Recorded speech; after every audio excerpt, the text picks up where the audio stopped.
السلام علیکم ناظرین ایک دفعہ پھر آپ سب کو خوش آمدید کہتا ہوں۔ ناظرین، سوال تھا کہ جنت میں کس مذہب کے لوگ داخل کیے جائیں گے، یہودی، عیسائی یا پھر مسلمان؟ ناظرین، اس سوال کے جواب کے لیے تینوں مذاہب کے علماء کو مدعو کیا گیا۔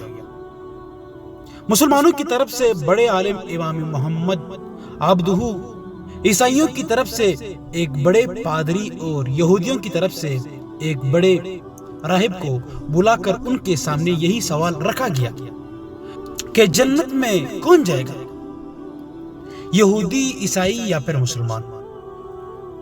ناظرین، مسلمانوں کی طرف سے امام محمد عبدہ نے کھڑے ہو کر ایسا مدلل جواب دیا کہ محفل میں بیٹھے تمام ناقدین کے ساتھ عیسائی، پادری اور یہودی اپنا سا منہ لے کر رہ گئے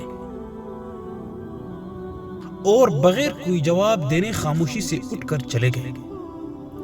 ناظرین، آپ کا جواب مختصر تھا، یعنی امام محمد کا جواب مختصراً تھا۔ ناظرین، امام محمد کا جواب نے سارے مسلمانوں کے ہونٹوں پر مسکراہٹ بکھیر دی اور یہ باب ہمیشہ کے لیے بند ہو گیا کہ جنت میں کون جائے گا۔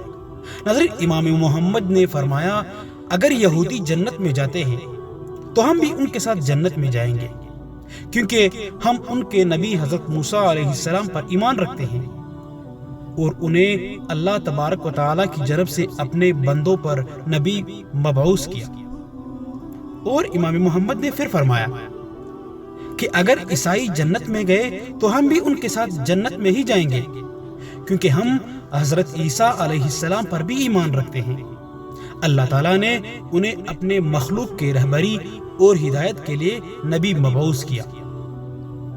اور ناظرین، پھر حضرت امام محمد نے بتایا، اگر مسلمان جنت میں گئے تو ہم صرف اللہ تعالیٰ جل جلالہ کی رحمت کے ساتھ اکیلے ہی جنت میں جائیں گے، ہمارے ساتھ کوئی یہودی اور عیسائی نہیں جائے گا، کیونکہ انہوں نے ہمارے نبی اکرم صلی اللہ علیہ وآلہ وسلم کو نہیں مانا تھا اور نہیں ان پر ایمان لایا تھا، تو اسی لیے پھر صرف مسلمان جائے گا۔ سبحان اللہ۔